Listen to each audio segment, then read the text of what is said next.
자, 137페이지에 개발행위에 따른 기반시설의 연동인데, 아까 우리가 이 도시군 관리 계획에 의하지 않은 도시군 관리 계획에 의하지 않은 사적 개발이 있었죠. 그 사적 개발 행위에서 우리가 개발 행위 허가를 받아서 하는 거죠. 그럼 이제 허가를 받는데, 허가를 받기 전에 사전에 난개발을 방지하기 위한 것이 우리가 뭐라고 했죠? 그걸 성장 뭐라고 했다? 관리 방안이라고 했고요. 그 다음에 사후에 개발행위 허가 받아서 개발행위를 하고 있었죠. 했죠. 사후에 난개발을 방지하기 위한 조치가 뭐다? 이게 바로 개발 밀도를 관리하는 구역하고, 그 다음에 기반시설의 설치에 부담을 주는 구역이다 라고 해서 기반시설 부담구역이라고 하는 겁니다. 그럼 일단 용어는 일단 보십시오. 아까 내가 개발 밀도라는 것은 용도와 건폐율과 용적률 이런 것 등을 토지 입장에 보면 개발 밀도라고 했죠. 맞죠? 그러면 난개발을 방지하기 위해서 개발 밀도를 관리해 주는 지역이야.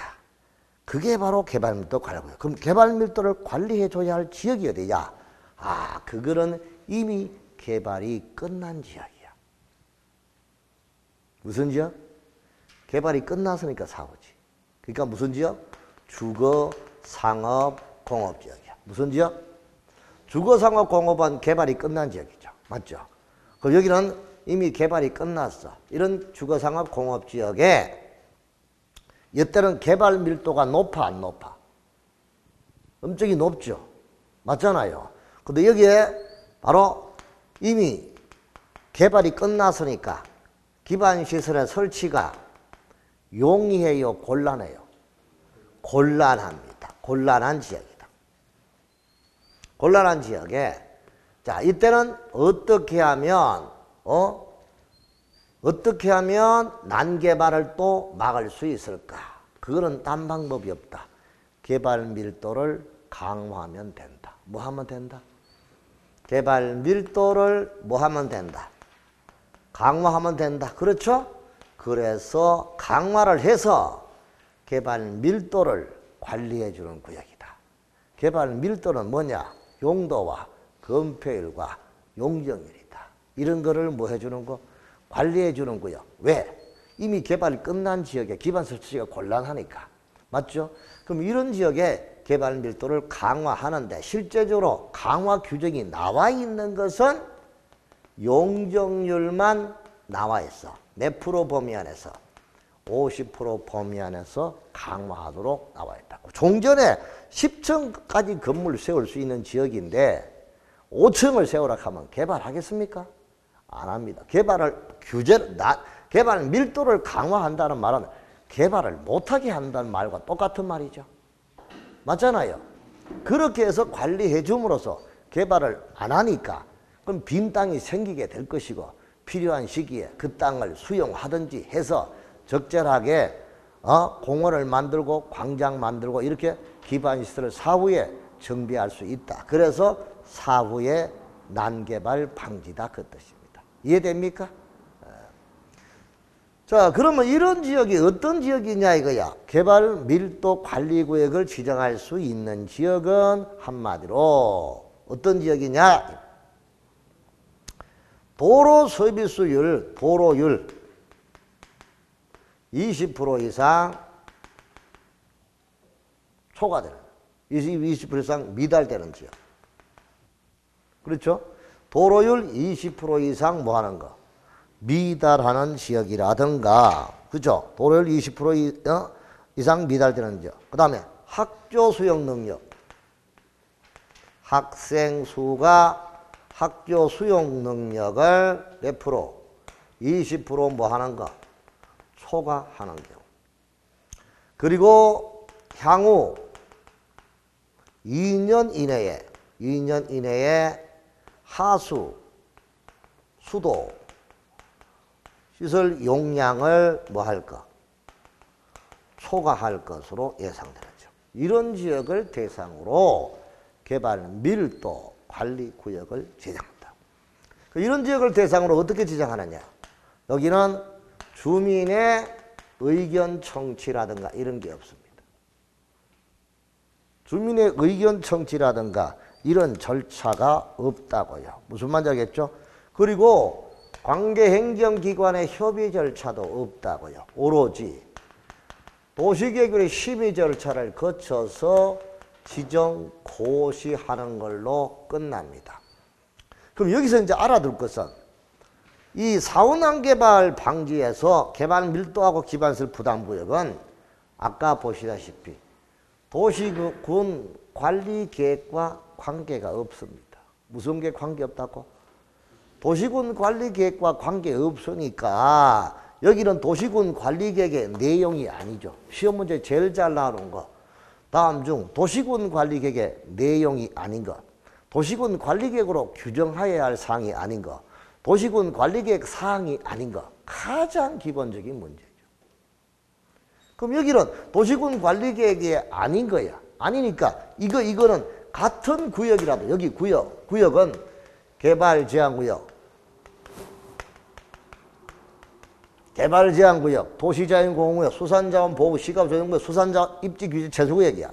그럼 여기는 개발밀도 관리구역, 기반시설 부담구역, 구역이라 하더라도 여기 구역이 아니라 도시군 관리계획 사항이 아니라고요. 무슨 말인지 알겠죠?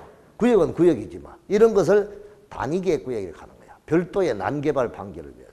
아시겠죠? 그러니까 도시군 관리계획 사항이 아니다 하는 걸 알 수 있죠. 그럼 이때 지정권자는 전부 다 누가 지정하냐?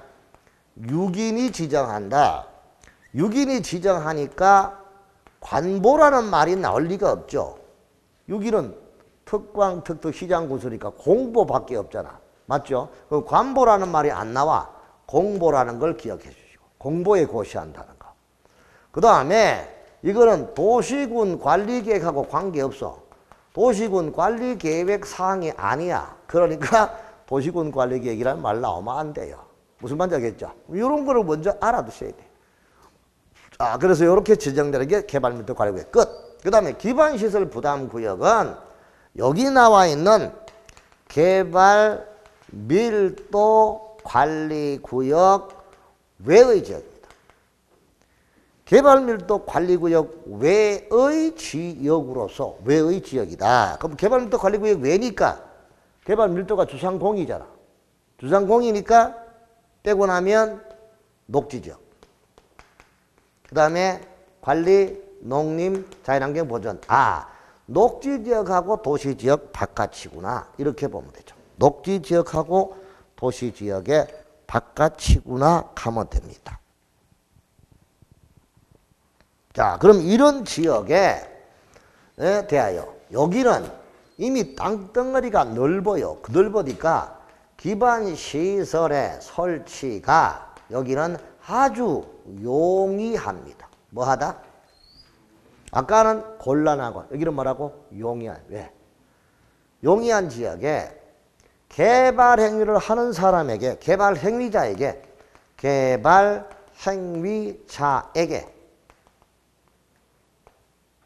기반시설의 설치에 필요한 비용을 부과하게 하거나 거기에 필요한 토지 이런 것 등을 내놓게 하는 거죠.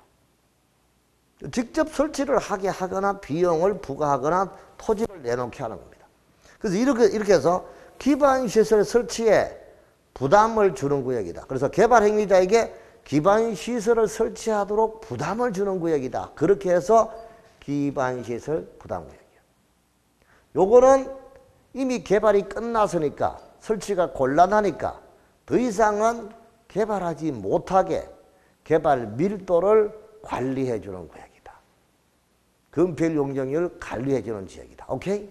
이렇게 보면 됩니다. 그럼 이렇게 해서 이제 설치 비용을 부과하게 한다거나 이렇게 토지로 얘기하는 경우인데 이렇게 기반시설 부담 구역이 지정이 됐대. 그럼 이렇게 해서 기반시설 부담 구역이 지정 고시가 되면은 이게 1년 이내에 기반시설 설치 계획을 수립해야 돼. 기반시설 설치 계획을 수립을 해야 된다. 만약에 1년 내에 기반 설치 계획 수립되지 않았다. 그러면 1년이 되는 날 다음 날에 구역은 뭐가 된다? 해제가 된다. 실효가 된다. 자, 요거 알아두셔야 됩니다. 자, 그 다음에 개발행위자의 비용을 부과한다. 비용을 부과할 때는 어떻게 부과하느냐? 설치 비용을 부과를 하는데 비용에 대해서는 일단 200제곱미터 초과하는 건축물의 신축이나 증축 행위를 하는 사람. 이때 건축물은 단독주택도 있고 숙박시설도 있고 근린생활시설도 있고 이런 게 있어요. 대통령이 정하는 건축물이에요. 이런 건축물을 신축이나 증축 행위를 하는 사람에게 설치 비용을 부과를 하는데 그 비용의 부과는 기반시설 부담 계획이 수립되어 있다. 부담계획이 수립되어 있으면 계획에 의하고 이 계획이 수립되지 않았다. 그러면 별도의 산정을 해서 부과한다. 산정을 해서 부과한다.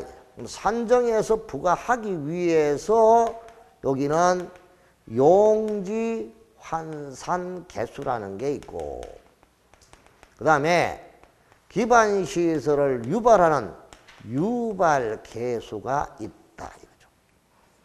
자, 기반시설을 설치를 하게끔 유발 개수는 우리가 위락시설이나 이와 같은 사람의 즐거움을 위한 거 이게 2.1입니다. 가장 높아요. 그 다음에 이제 관광 휴게시설이 1.9입니다. 자, 그리고 일정한 공장도 2.1입니다. 자, 그래서 이제 요거를 이제 이렇게 이제 보는데, 이거는 안 넣어도 좋겠고요. 자, 그 다음에 2종 근린 생활시설 근생이 자, 1.6이고, 그 다음에 1종은 1.3이고, 자, 그 다음에 이제 그 종교시설이라든가 이런 게 있는데, 자, 그런 경우도 우리가 이제 참고적으로 볼 수 있죠. 그리고 이제 나머지는 주택은 뭐 교육, 연구, 뭐 등등 업무 등등 이런 거는 전부 다가 0.7입니다. 이제 이런 거 하나 정도만 봐두시면 되고 나머지는 이렇게 보면 돼. 이게 끝이야. 그런데 기반시설 부담구역을 지정할 수 있는 지역은 법이 해제가 되거나 행위 제한이 해제가 돼서 행위 제한이 완화되는 지역. 법이 해제가 되거나 행위 제한이 완화되는 지역으로서 자, 20% 이상인 지역입니다. 이게 20%가 뭐냐? 개발 건수가 20%, 인구가 20% 이상 늘어난 지역. 이것이 우리는 기반시설 부담구역의 지정 요건입니다. 자, 이제 확인할게요. 교재 보세요. 자, 재밌어요. 페이지 137페이지. 자, 우리가 여기서 말할 때 이거는 기반시설 연동이라 합니다. 뭐라고 한다? 기반시설 연동. 그러니까 개발행위와 동시에 기반시설을 같이 설치하자. 이것이 기반시설 연동이죠. 자, 그러면 개발 밀도관리구역이 있고 그 다음에 기반시설 부담구역인데 기반시설 연동제란 기반시설의 용량과 개발행위를 허가를 연계시키는 제도로 도심지와 같이 개발 압력이 높아 기반시설 추가적인 설치가 곤란한 지역에서는 대규모 개발행위를 제한을 해서 개발행위를 못하게 해서 밀도를 규제하고 줄쳐두시고요. 도심지 밖에 기반시설 추가적인 설치가 용이한 지역에서는 대규모 개발 행위를 하는 경우 개발 행위자가 직접 기반시설 설치하게 하거나 설치 비용을 부담하게 하는 제도로 종전의 무분별한 개발 행위로 기반시설의 부족과 과밀 유발 현상이 자주 발생함에 따라 개발과 기반시설 설치를 연계를 함으로써 이러한 난개발의 문제점과 기반시설의 부족 문제를 동시에 해결할 수 있게 개발밀도관리구역 제도와 기반시설 부담구역 제로 구분하여 시행하게 하였다. 이야, 내가 해도 참 잘 적었네. 그 속에 다 담겨져 있잖아요. 뭐 책만 읽으면 되겠구만. 뭘 걱정하겠어. 맞죠? 얘기 다 했죠?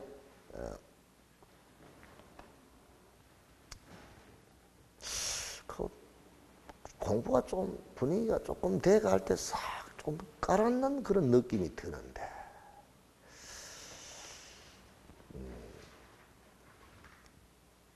묘하단 말이야.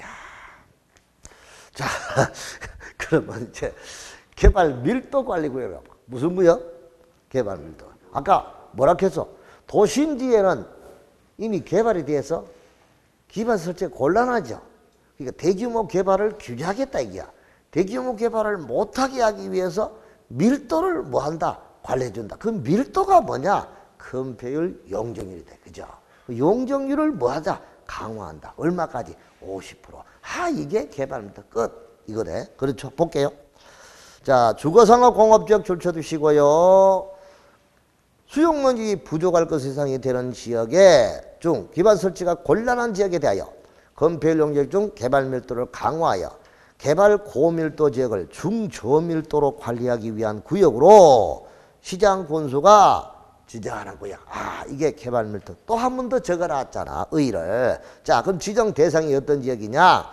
6인이 주상공, 주거상업 공업지역에서 기반시설 처리공업 수용이 부족할 예상되는 지역 중 기반시설 설치가 곤란한 지역을 개발밀도 관리구역으로 지정할 수 있다. 자, 구체적인 지정의 기준을 보자. 구체적인 개발밀도 관리구역 지정의 기준은 박스 안에 도로수도 공급, 하수도, 학교 등 기반시설의 용량이 부족할 것으로 예상되는 지역 중 기반 설치가 곤란한 지역이다. 그럼 어떤 거? 도로 소비 수준이 매우 낮아서 늘 상습적으로 정체되는 지역이라든가 도로율이 해당 용도지역별 도로율의 20% 이상 뭐 한다? 도로율이 해당 용도지역에 인접한 해당 용도지역에 도로율의 20% 이상 미달하는 지역. 자, 향후 2년 내에 수도, 향후 2년 내에 하수도 용량을 뭐 한다? 하수도 용량을 뭐 한다? 시설 용량을 초과할 것으로 예상되는 지역이다. 그럼 거기들 생각을 해봐. 딴 거 없잖아. 이거 보면 알죠. 비만 왔다 하면 어떻게 돼? 에? 비만 왔다 하면 하수가 범람해가지고 도로가 한강이 돼버리고 또 여름철 되면 물을 켜면 물이 쩔쩔쩔쩔쩔쩔 제대로 물도 안 나오는 지역이다. 이 말이잖아. 맞죠? 그러면 수도나 하수 용량을 뭐 하는 지역? 초과하는 지역이다. 이거고 그 다음에 학생 수가 수용 능력을 몇 프로? 20% 이상 초과하고 도로율이 용도지역별 도로율에 20% 이상 뭐 하는 지역? 미달하는 지역. 자, 이런 지역을 개발밀도 관리구역으로 지정을 해서 용적률을 강화하기 하여 개발밀도를 관리해 주는 구역. 이것이 개발밀도 관리구역이다. 자, 지정의 절차. 도시계획별의 시비를 거쳐서 지정을 하는데 여기는 지정을 하기 위해 주민의견 청취나 협의 절차 안 거칩니다. 그리고 도시계획의 심의만 거쳐서 시장군수 6인이 지정 고시합니다. 그럼 여기는 어디다가 고시합니까? 공보에다가 고시한다. 여기는 뭐 관보 공보에 고시한다. 이런 말 나오면 안 되겠죠. 알아두시기 바랍니다. 끝. 이렇게 지정이 되면 지정의 효과 오른쪽 139페이지. 6위는 시장군수는 개발밀도 관리구역의 대통령이 정하는 범위에서 건폐율 또는 용적률 즉 개발밀도를 강화하여 적용한다. 이때 대통령이 정하는 범위는 구체적으로 용적률에 대해서만 50% 범위 안에서 강화가 돼 있고 나머지는 규정이 없다. 그래서 용적률에 대해서만 50%에서 강화하고 있는 거. 자, 그럼 결론적으로 말할게요. 개발 밀도는 도시지역 안에, 주상공 안에, 개발지역이죠. 개발지역 안에서 개발이 끝났어. 그러니까 기반 설치가 곤란해. 이런 지역에 대해서 개발 밀도를 뭐 해줘? 대규모 개발을 규제하기 위해서 개발 밀도를 강화하여 관리해 주는 구역. 이것이 개발 밀도 관리 구역. 너무 높으니까 고밀도 지역이니 개발 밀도가 높은 지역이니까 중밀도나 저밀도로 관리하기 위한 구역이다. 그러면 개발을 못하게 하는 구역이다. 대규모 개발을 못하게 하여 관리하는 구역이다. 그렇게 하는 방법은 용적률만 50% 낮추면 된다. 이 말이죠. 이게 그 경우. 그리고 어떤 지역이냐? 도로율 20%, 학생 수용 능력 20% 이상 초과, 향후 2년 내에 하수도, 수도 용량을 초과하는 지역, 이런 지역을 대상으로 해서 심의 절차 거쳐서 지정고시하는 구역. 이것이 개발밀도 관리구역이다. 자, 그 다음에 이제 기반시설 부담구역으로 갈게요. 개발밀도 관리구역 외의 지역이다. 줄쳐두시고요. 기반시설지가 필요한 지역인데 여기는 도시적 바깥이야. 주로 외곽지니까 땅이 넓어. 그러니까 기반시설지가 용이한 지역이다. 줄쳐두시고.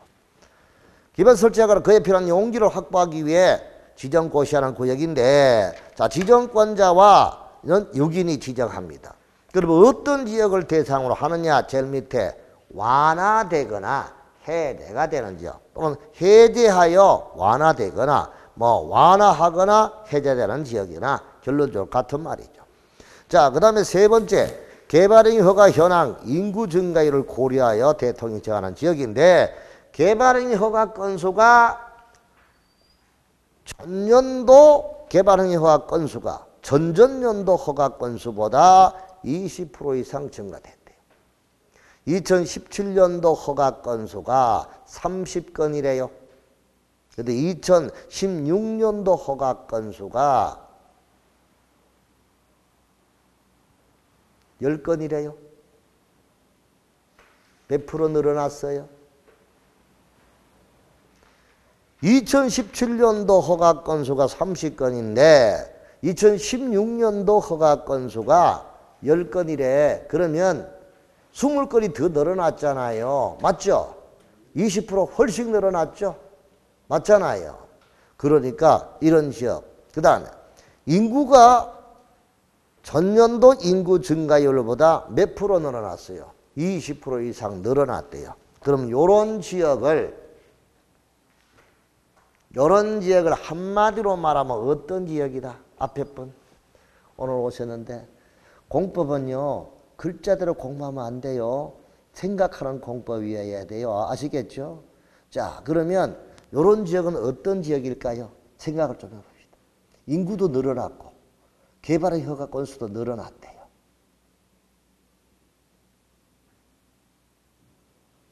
이런 지역은 뜨는 지역 아닌가요? 맞죠? 이런 지역을 우리가 뜨는 지역이라고 합니다. 뭐 하는 지역? 지는 지역이 아니고 해 뜨는 지역이라고요. 한마디로 핫한 지역이라고. 한마디로. 그저 뜨거운 감자야. 뜨거운 감자. 무슨 말인지 알겠죠? 개발의 건수가 늘어났고 인구가 늘어나서, 대구는 지금 인구가 줄어들고 있어요? 늘어났어요? 줄어듭니다. 서울도 인구가 줄어들잖아요. 양평이나 이쪽으로 가봐요. 인구가 늘어납니다. 서울 사람들이 불과 30분 내로 차 타고 주거 공간을 즐길 수 있는 가서 거기에다가 전부 다 전원주택 세워놨습니다. 근데 나는 보니까 너무 그거 하더라고. 너무 보기 흉해요. 산 다 깎아놨어요. 한마디로. 전원주택지로. 서울 사람 인구가 줄고 수도권의 경기도는 그중에 몇 개 도시는 늘어나잖아요. 서울 사람이 글로 오니까. 대구도 아파트 가격이 오르면 서울 사람들이 와서 뭐 집을 사줘야 아파트 가격이 올라가지. 안 그렇습니까? 맞잖아요. 돈 많은 사람들 와야 되지 뭐 한마디로. 자, 그래서 이런 걸 떠는 지역이라고 합니다. 아시겠죠? 이런 지역에 대상으로 해서 기반시설에 부담을 설치하는 사람에게, 개발 행위를 하는 사람에게 직접 설치를 하게 하거나, 그 다음 기반 설치에 필요한 돈을 내놓게 하는 구역, 그것이 무슨 구역? 기반시설 부담구역이다. 자, 부담구역을 정할 때 시정의 기준은 최소 단위가 얼마 이상이어야 한다? 10만 제곱미터 이상의 규모, 얼마 이상? 10만 제곱미터 이상 규모가 되도록 해야 되고, 소규모 개발행위가 연접하여 시행될 구성되는 지역의 경우는 하나의 단위 계획구역으로 묶어서 기반시설 부담구역을 지정해야 되고, 경계는 도로나 하천, 특색 있는 지형 지부를 이용하여 분명하게 구분이 되도록 해야 된다, 이 말입니다. 딴 거 아니잖아요. 여기가 있다. 그럼 여기 도로가 있고 하천이 있어. 그럼 요 구역이 만약에 기반시설 부담구역이라면 요렇게 경계를 분명하게 해가지고 구역을 정해라, 그 뜻입니다. 끝. 자, 이런 기준에 맞게 기반시설 부담구역을 지정 고시합니다. 어떤 절차로 하느냐? 여기는요, 거기 들어봐요. 여기는요, 이거하고 달라요. 여기는 직접 설치를 하게 하거나 설치에 필요한 돈을 내놓게 해야 되잖아요. 그러니까 돈을 내게 하려면 본인의 의사를 물어봐야 되잖아요. 그러니까 여기는 지정할 때 주민 의견 청취 절차 거칩니다. 이해됩니까? 주민 의견 청취 절차 거친다고요. 알았죠? 청취 거치고 심의 거쳐서 지정 고시를 해요. 아까는요, 주민의견 청취 협의 절차 없었잖아요. 그냥 심의하고 고심하면 되는데, 여기는요, 이 사람에게, 개발 행위자에게 너 개발 행위에 따른 기반 설치 비용 돈 내놔라, 네가 직접 설치해라, 이렇게 하는 거니까 그 주민들의 의견을 들어야 되는 거죠. 그래서 의견 청취를 거친다 하는 거 알아두시고 줄 딱 쳐놓고 넘어갑시다. 자, 그럼 이렇게 구역이 정해졌어요. 구역이 정해지면요, 1년 이내에 기반시설을 어떤 기반시설, 자, 어떤 기반시설을 어디에다가, 어떤 위치에다가, 어느 규모로 설치해야 된다라고 기준을 정해주겠죠. 또 우선순위가 어떤 거를 먼저 설치해라, 이런 것 등을 다 정해주는 계획을 우리가 무슨 계획? 기반시설 설치 계획입니다. 무슨 계획? 여기다가 기반시설 부담구역으로 정했습니다. 그럼 여기는 기반시설 부담구역이야. 그럼 여기 이제 개발이 될 거라. 사람이 이렇게 인구가 한 50만이 들어온대. 그럼 거기다가 안에 군데군데 학교도 세워야 되고, 거기다가 관공서도 세워줘야 되고, 이런 것을 정해주는 계획이 무슨 계획이다? 어떤 시설, 위치가 어디, 어느 규모로, 우선순위가 먼저 뭐를 설치하고 나중에 설치할 게 뭐냐, 이런 거를 딱 정해주는 계획이 무슨 계획이다? 기반시설 설치 계획이라 이겁니다. 아시겠죠? 확인해 볼게요. 특광 특특 시장 군수는 기반시설 부담구역이 지정되면 다음의 내용에 포함한 기반 설치 계획을 수립하여야 하는데, 이를 도시군 관리계획에 반영합니다. 자, 기반시설 종류 나왔네. 위치, 규모, 우선순위와 단계별 설치 계획, 이런 설치에 필요한 사항, 이런 거를 정하는 계획이 무슨 계획이다? 기반시설 설치 계획이다 이겁니다. 자, 그 다음에 기반시설 설치 계획을 수립할 때 수립의 기준은, 기반시설 배치는 구역의 토지용 계획이나 앞으로 예상되는 개발 수요를 감안하여 적절하게 정해야 되고요. 설치 시기는 재원 조달이나 시설별 우선순위나 사용자의 편의와 예상되는 개발 행위 완료 시기, 이런 것 등을 감안하여 합리적으로 정해야 된다 이 뜻입니다. 자, 그럼 여기서 기반시설 부담구역 안에 설치해야 할 기반시설이 아닌 거, 긴 거, 시험 문제 2번이나 나왔습니다. 자, 그러면 기반시설 부담구역에 기본적으로 설치해야 할 기반시설은 어떤 시설이냐? 도로입니다. 공원 녹지입니다. 근데 도로는 인근의 간선도로로부터 기반시설 부담까지 기반시설 부담구역까지의 진입도로를 포함한 도로를 이야기한다. 자, 그 다음에 학조, 고등교육법에 의한 학조는 뭐한다? 제외한다. 그럼 보기 들어봐. 고등교육법에 의한 학조가 무슨 학조죠? 또 고등이라고 또 고등학교라고 한다. 참네. 고등학교가 아니고 대학을 이야기하는 거예요. 무슨 말인지 알겠죠? 대학교는 뭐한다? 제외한다. 그 대학교라고 적어놓고 제외 이렇게 해놓으라. 뭐라고요? 대학교는 제외한다. 자, 수도. 인근의 수도로부터 기반시설 부담구역까지 연결하는 수도를 포함하고 하수도 역시 마찬가지입니다. 폐기물 처리시설 이런 것 등이 전부 다 우리는 기반시설 부담구역 안에 설치할 주요 기반시설이다 이 뜻입니다. 알았나요? 그 중에 학조가 하는 게 몇 번 나왔습니다. 뭐는 제외한다? 대학교는 제외한다. 이렇게 명시해 놓으세요. 설치계획의 수립 해제와 의제입니다. 아까 구역이 정해지고 몇 년 내에 1년 내에 설치계획을 수립해야 되죠. 1년 내에 설치계획을 수립하지 않으면 1년이 되는 날 무슨 날? 다음 날에 뭐 하더라? 구역은 뭐 된다? 해제가 된다. 고개 들어보세요. 자, 우리 공법에 효력이 발생하는 날은 언제예요? 도시군 관리계획 효력 발생 언제 발생해요? 도시군 관리계획은 지형도면을 뭐 한 날? 고시한 날. 다음 날이 아니고 뭐라고요? 고시한 날. 태어나는 거는 엄마 뱃속에서 딱 나오면 엥 우는 순간부터 생명력이잖아요. 맞죠? 이래요? 죽는 거는 언제 죽더라? 다음 날에 죽더라. 언제 죽더라? 아, 전부 다음 날에 죽는다고요. 20년이 되는 날 다음 날. 2년이 되는 날 다음 날. 또 구역이 지정이 된 뭐 다음 날. 1년 내에 기반 설치가 수립되지 않으면 1년이 되는 날 다음 날. 3년이 지구단위 계획구역이 지정되고 3년이 되는 날 다음 날까지 계획이 수립되지 않으면 3년이 된 날 다음 날에 죽더라. 5년 내에 사업에 착수 안 하면 5년이 된 날 다음 날에 죽더라. 무슨 말 죽는 건 언제라고? 다음 날. 태어나는 것은 그날 아시기 바랍니다. 알았죠? 이렇게 알아주고 갑시다. 아시겠죠? 자, 그 다음에 설치 비용입니다.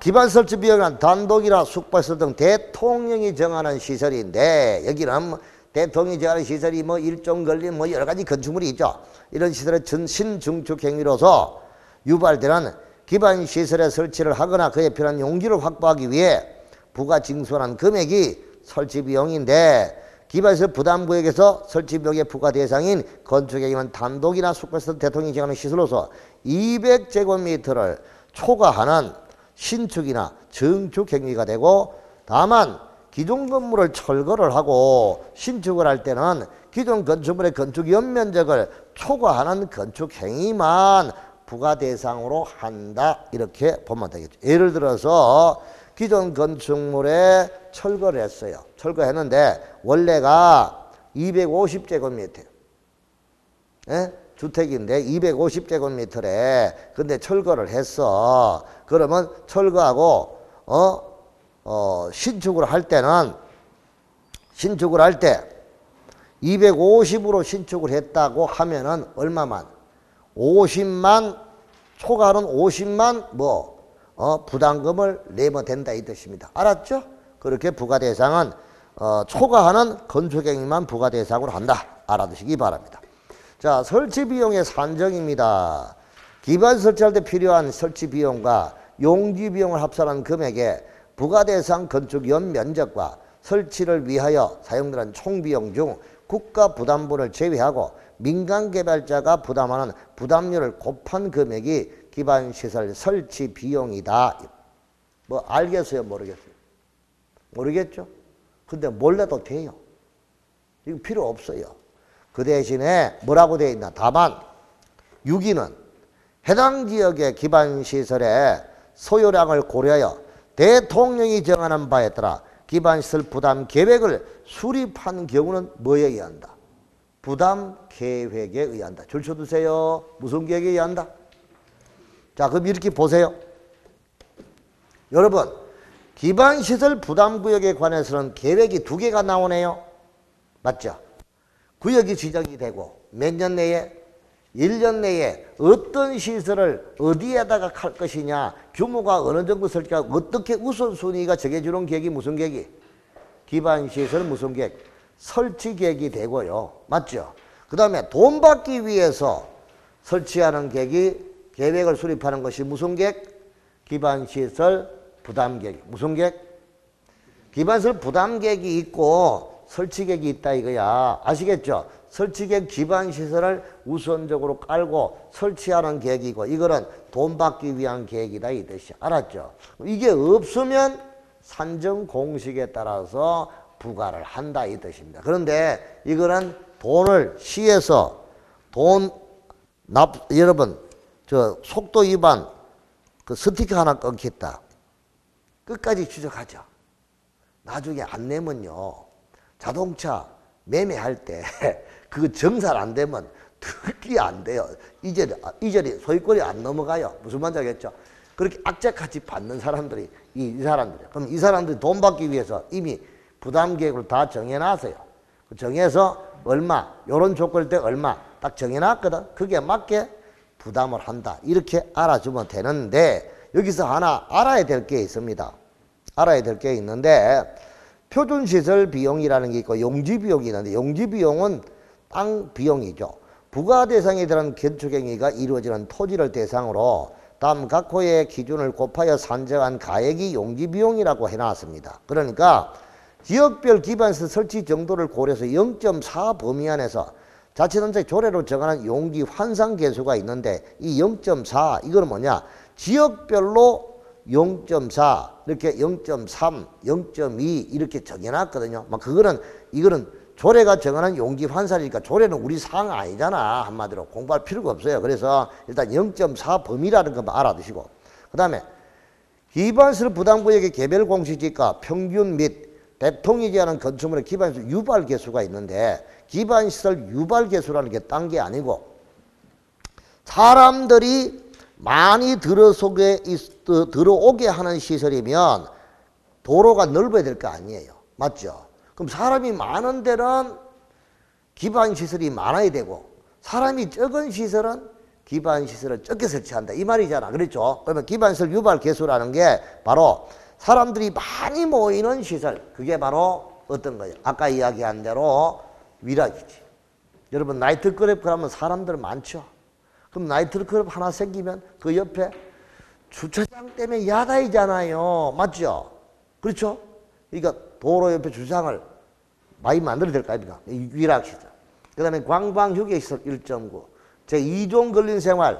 여러분 지금도 오늘 불금이야. 금요일날 여기도 가고 그렇고 저기도 가면 동네 구석구석마다 포장마차집, 무슨 집, 음식점, 일반 음식 가면 고기 굽는 집 가면 다 몇몇이 소복히 모여서 대화하면서 고기 구워 먹고 맥주 한 잔 먹고 하잖아요. 그게 바로 2종 걸린이야. 사람들이 많이 모이잖아요. 맞죠?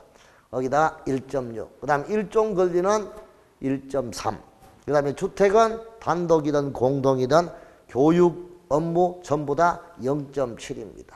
이렇게는 이제 보는데 여기서 옛날에 시험 문제가 딱 하나 나온 게 이런 게 있어요. 기출문제가 있어요. 그래서 기출문제 때문에 이런 걸 집어넣어놨지. 이거 별도로 공부할 이유가 하나도 없는 그런 경우가 되는데 일단 그게 바로 페이지 149쪽에 한번 봐봐요. 149쪽에 자 Q 149쪽 제일 밑에 Q 자 국계법령상 기반시설 부담구역에서 기반시설 설치 비용에 관한 설명으로 틀린 것. 설치 비용 산정 시 기반시설 설치하는 데 필요한 용지 비용도 산입되고 설치 비용에 납부 시 물납이 인정될 수도 있고 토지로 납부가 가능하다. 설치 비용의 관리 운영을 위해 기반시설 부담 구역별로 특별 회계를 설치하고 의료 교육 연구시설에 기반시설 유발 개수는 같다 했는데 의료시설은 0.9고 교육연구는 아까 0.7 했습니다. 그렇죠? 틀렸고 설치 비용을 부과받은 납부 의무자는 납부기일의 연기, 분납 납부가 인정되지 않는 한 사용 승인 신청 시까지 설치 비용을 내야 됩니다. 그래서 부가는 허가받은 날로부터 2월 내고 납부는 사용승인 신청 시까지 납부해야 됩니다. 그래서 5번도 맞고 틀린 것은 4번이다. 이렇게 되는 건데 요 정도 우리가 보면 돼. 그래서 142페이지 유발 개수에서 자 일단 2종 걸린 1.6, 1종 걸린 1.3, 주택 0.7 줄쳐두시고요. 종교와 문화, 운수, 종교와 문화와 운수는 1.4. 그 정도는 알자고요. 그리고 공장은 0.3에서 2.1인데 2.1이 16번의 위락시설입니다. 가장 높죠. 그리고 이제 27번에 관광휴게시설이 1.9입니다. 그 정도만 하나 참고적으로 보십시오. 다른 거는 볼 필요 없습니다. 자, 그 다음 민간개발업자의 부담률. 민간개발자가 부담하는 부담률은 100분의 20 체크하시고요. 시장건수가 건물 규모, 지역의 특성을 고려하여 100분의 25의 범위에서 부담률을 뭐 할 수 있다? 가감을 할 수 있다. 부담률을 가감할 수 있다. 이렇게 보면 가감은 더하기 빼기잖아요. 늘릴 수도 있고 줄일 수도 있다. 그렇게 보시면 됩니다. 자, 그 다음에 비용의 감면이죠. 필요한 용기를 미리 확보했다거나 원인자 부담금을 냈다거나 이럴 때는 감면해 줄 수 있습니다. 그 다음에 부담계획은 아까 얘기했죠. 돈 받기 위해서 수립하는 계획을 부담계획이다. 여기에 뭐가 있을까? 용지 확보에 소요되는 총부담 비용. 자, 내야 할 사람이 누굴까? 어떤 건축행위를 하는 사람일까?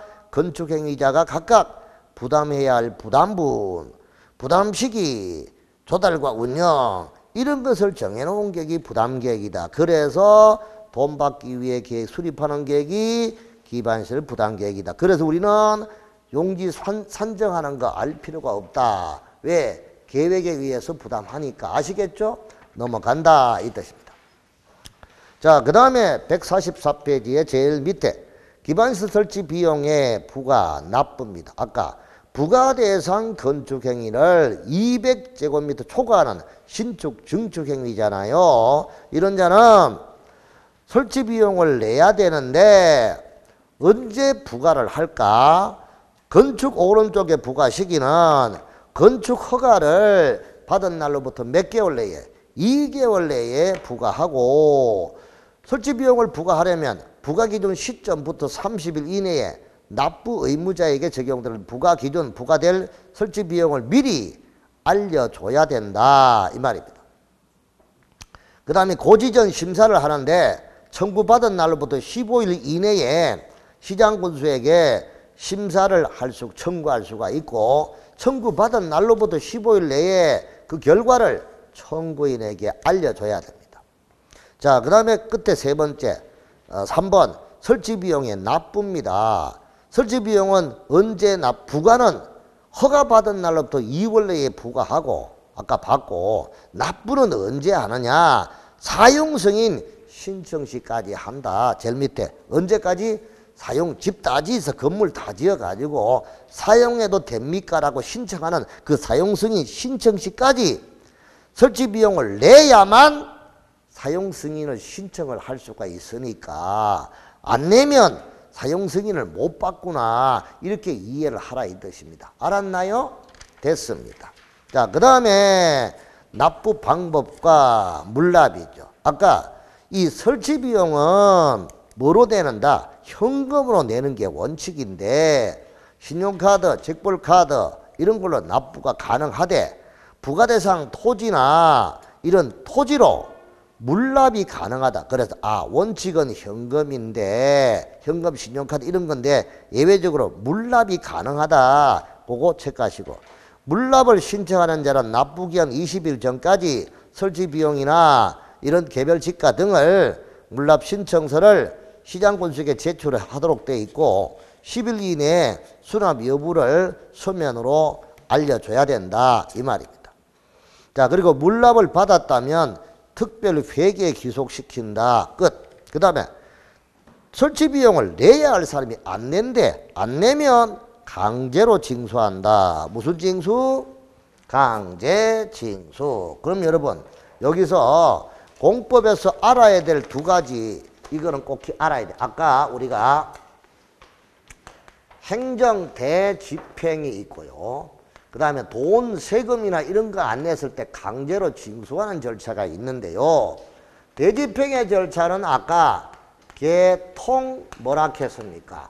대비라고 했죠. 그러니까 개고, 영장의 통지, 그리고 대집행, 그리고 비용의 징수 이렇게 해가지고 개통대비라고 했습니다. 개고, 영장의 통지, 대집행, 비용 이렇게. 근데 강제징수는 세금 등을 안 냈다. 이때는 독촉을 합니다. 언제까지 내라 이 말이죠. 안 내면 그 사람이 갖고 있는 자동차나 다른 것을 압류를 합니다. 그 다음에 이제 압류해가지고 공매합니다. 처분한다 이거죠. 공매해가지고 청산합니다. 이게 우리는 강제징수 절차에 도갑공청, 독촉압류, 공매, 청산, 개통대비 이 두 가지는 반드시 우리가 알아주면 공법상에 도움이 되는 거죠. 반드시 알아두시고 가야 되겠다 이 뜻입니다. 좋아요. 그 다음에 납부의 연기와 분할 납부도 가능합니다. 그렇죠. 그래서 2년의 개발사업의 목적 이용상을 고려하 1년의 범위에서 납부 기한을 연기하거나 2년 범위에서 분할 납부를 인정을 할 수 있다. 거기에 줄쳐주시고 연기 분할 납부 절차입니다. 납부 고지서를 받은 날로부터 15일 이내에 납부기일 연기 신청서를 시장 군수에게 제출하고 이렇게 신청을 받은 날로부터 15일 내에 기일 확인 연기, 분할 납부 연기 이걸書면으로 알려주도록 하죠. 자, 이렇게 해서 이제 우리가 기반 시설 부담금을 이렇게 부과를 받는다 이 뜻입니다. 이렇게 이제 기반시설 부담금을 냈습니다. 그럼 그걸 가지고 기반시설 설치에 필요한 용도로 써야 되겠죠. 그게 149페이지 설치 비용의 관리와 사용이다. 이거를 돈을 받아가 관리를 하기 위해서 특별회계를 시설 부담 구역별로 특별회계를 설치해야 된다. 알아두시고요. 그 다음에 설치 비용의 사용. 이 비용은 기반시설 구역의 설치 계획이나 부담 계획을 수립하는 비용으로 쓰거나 건물의 신증축으로 유발되는 기반시설 신규나 설치, 그에 필요한 용지 확보, 기존 기반시설의 개량이나 특별회계 관리 운영에 들은 비용이나 이런 용도로만 써야 되지 이거를 도시계획과 개발팀원 경비로 쓴다거나 이렇게 하면 안 된다 이 말이죠. 무슨 비용으로? 기반시설 부담구역 안에서 거기 용도로 써라 이 뜻이죠. 이게 우리는 사적 개발에 관한 그러한 전체적인 내용이었다 이 뜻입니다. 알았죠? 자, 이게 바로 그 경우. 그 다음에 지구단위 계획구역은 지난번에 했잖아요. 지구단위 계획구역 지난번에 안 해서요? 안 했다고요? 계획을 안 하고? 이상한데? 좋아요. 자, 그럼 이렇게 해가지고 이제 자, 사적 개발은 끝냈습니다. 자, 그러면 이제 여기는 싹 지우고 우리가 이제 복습을 하는데 오늘 문제 한번 꺼집어내 보세요. 자, 문제를 보기 전에 일단 여러분 아까 내가 그 자료를 줬을 텐데 저 뒤에 가서 내 거 빨리 하러 갖고 와.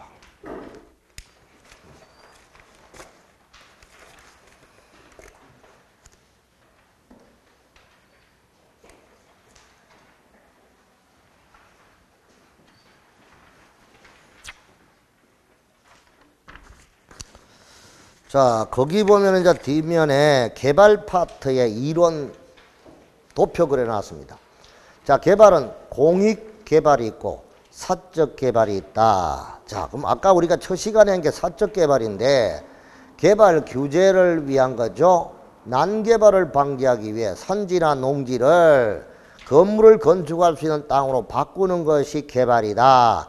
건공물 토토토, 건물 토토토, 이것이 개발 행위고, 이런 사적 개발 행위는 난개발을 방지하기 위해서 개발 행위 허가를 받아야 된다.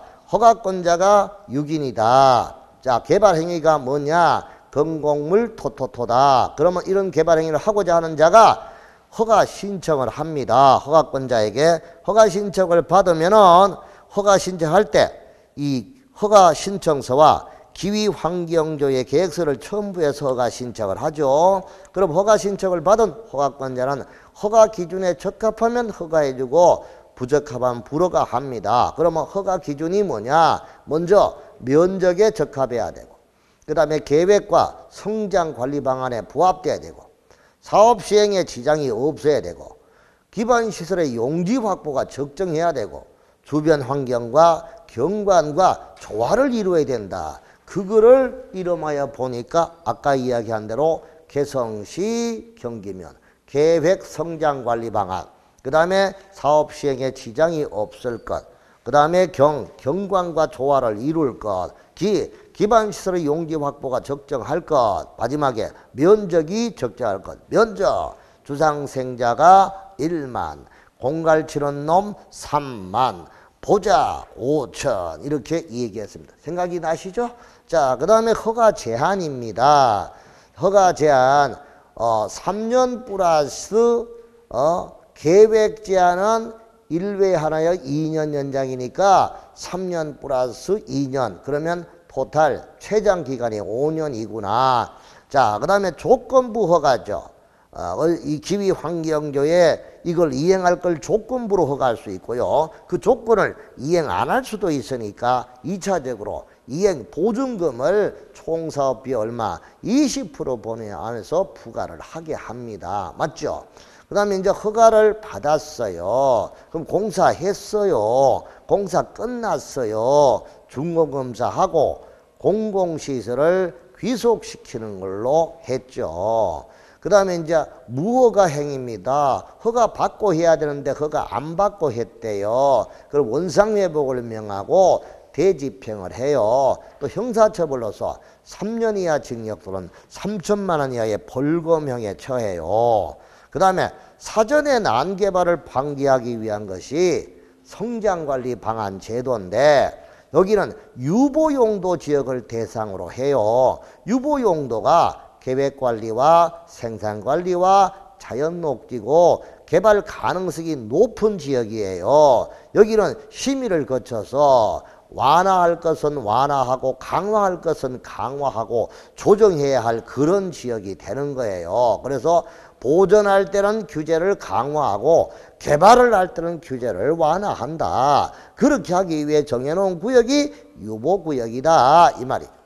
여기는 성장관리 방안의 내용은 기반시설의 배치 규모와 개발 밀도를 정해주는 계획이에요. 개발 밀도가 용도와 건폐율과 용적률이에요. 여기는 높이의 한도는 안 정해줘요. 그리고 기반시설의 배치 규모를 정해줘요. 이게 성장관리 방안이다. 자, 그 다음에 개발행위 제한은 국장시도의사 시장군수가 제한을 하고요.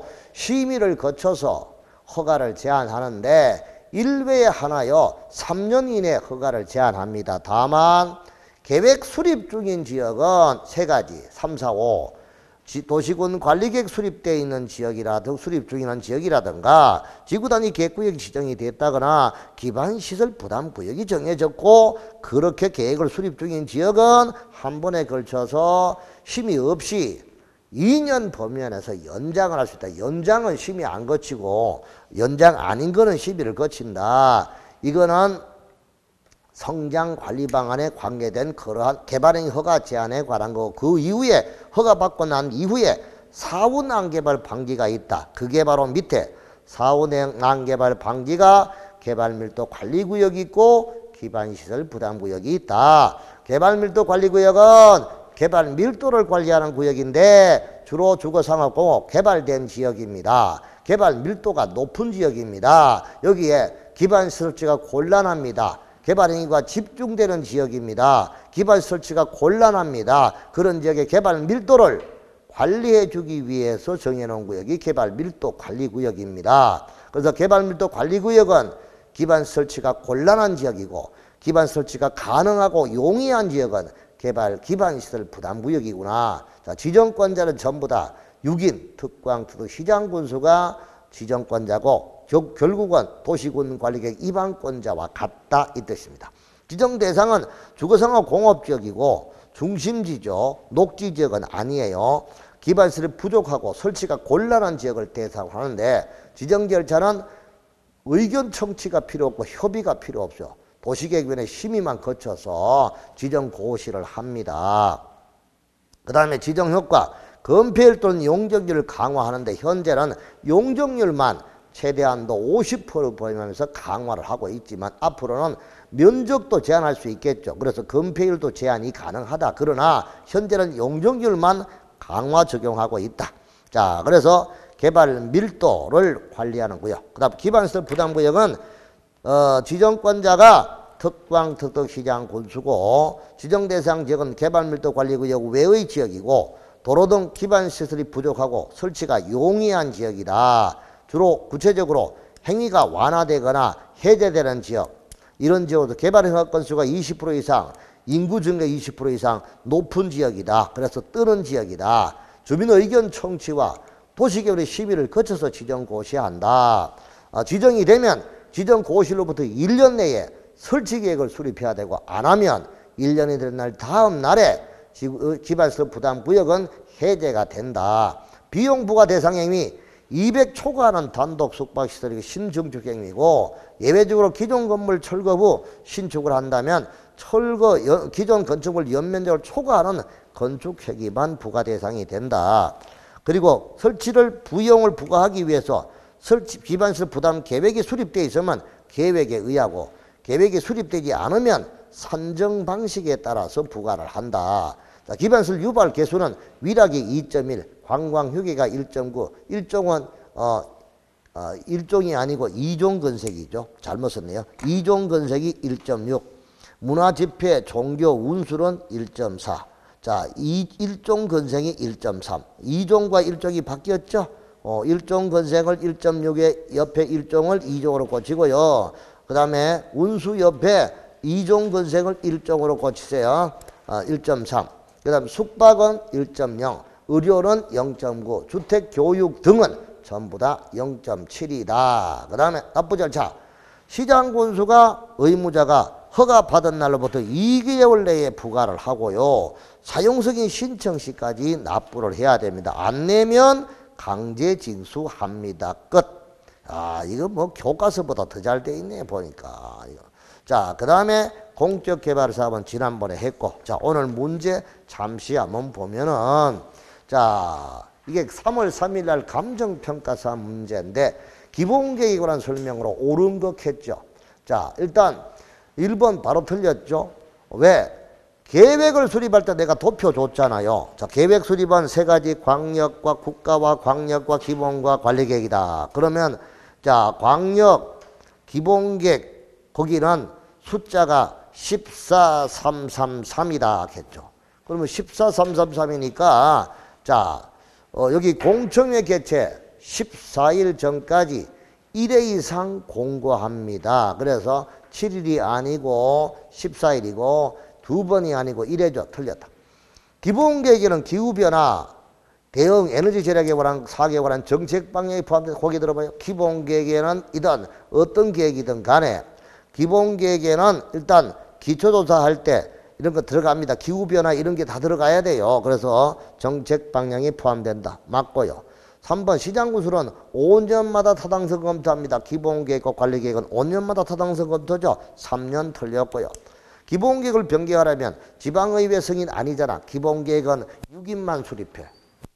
특광, 특특시장, 군수가 수립한다고요. 그러면 특별시장, 광역시장, 시장, 군수가, 특별시장, 광역시장, 특별자치시장, 특별자치도지사가 수립했다. 그 사람이 그대로 확정해줘. 그러나 시장군수가 수립했다. 높은 사람 도지사가 승인해줘.